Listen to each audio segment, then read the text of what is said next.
Aysel müəllimə uşaqlara məşqlərini izah edərkən müasir texnoloji avadanlıqlardan istifadə edir.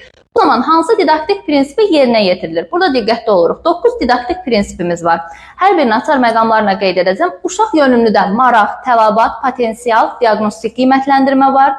Nəticə yönümlüdə əvvəlcədən sözü var. İnkişaf yönümlüdə təhlil etmə, dəyərləndirmə, qiymətləndirmə var. Daha sonra qeyd etsək şəxsiyyət yönümlüdə idraki, ünsiyyət, psixomotor, milli bəşəri dəyərlər bunları qeyd edirik. Azərbaycançılıqda isə cümlədə əgər vətənpərvərliklə bağlı, dövlət rəmzləri ilə bağlı məlumat varsa Azərbaycançılığa aid edirik.